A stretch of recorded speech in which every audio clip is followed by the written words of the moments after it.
Hi friends, இப்போ நம்ம சாமை அவல் வச்சு உப்புமா எப்படி செய்யலான்னு பார்க்கலாம். இப்போ ஃபஸ்ட்டு ஒரு கப் அவல் எடுத்திருக்கேன்.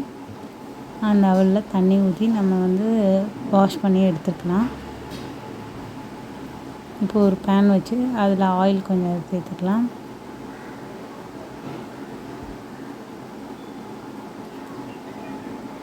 கடுகு உளுந்தம் பருப்பு போட்டுக்கலாம். அது நல்லா பொரிஞ்சதுக்கப்புறம் கடலைப்பருப்பு ஒரு ஸ்பூன் போட்டுக்கலாம்.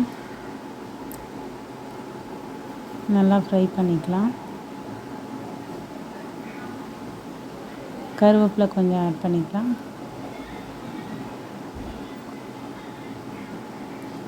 பச்சை மிளகாய் ஆட் பண்ணிக்கலாம். உங்களுக்கு எவ்வளோ காரம் வேணுமோ அதுக்கேற்ற ஆட் பண்ணிக்கோங்க.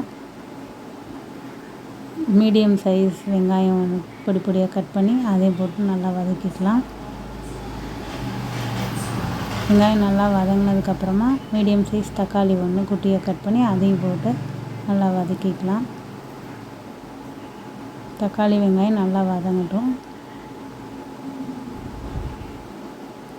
நல்லா வதங்கினதுக்கப்புறம் ஒரு சின்ன சைஸ் கேரட் ஒன்று குட்டி குட்டியாக கட் பண்ணி அதையும் ஆட் பண்ணிக்கலாம்.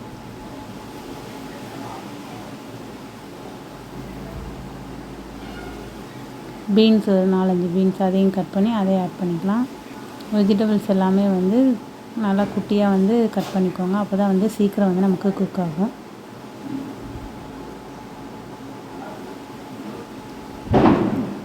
இப்போ தேவையான அளவு உப்பு போட்டுக்கலாம். நம்ம போட்ட காய்க்கு மட்டும் எவ்வளோ தேவையோ அந்த அளவு மட்டும் உப்பு ஆட் பண்ணிக்கலாம். நல்லா எண்ணெயிலே நல்லா வதக்கி விட்ருங்க.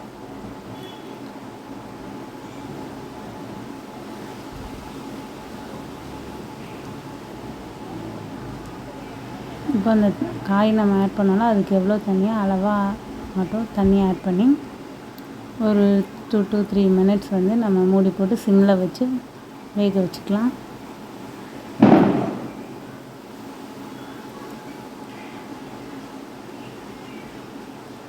இப்போ 3 minutes கழித்து ஓப்பன் பண்ணி பார்க்கலாம்.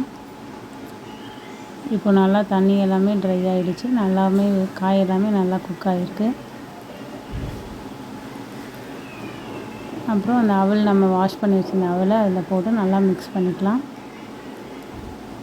இப்போ அவலுக்கு தேவையான அளவு உப்பு போட்டுக்கலாம். நல்லா மிக்ஸ் பண்ணிக்கோங்க. நம்மளோட சாமை அவல் உப்புமா ரெடி ஆகிடுச்சு. இது தேங்காய் சட்னி, தக்காளி சட்னி, சாம்பார் இது கூட வச்சு சர்வ் பண்ணலாம். தேங்க்யூ.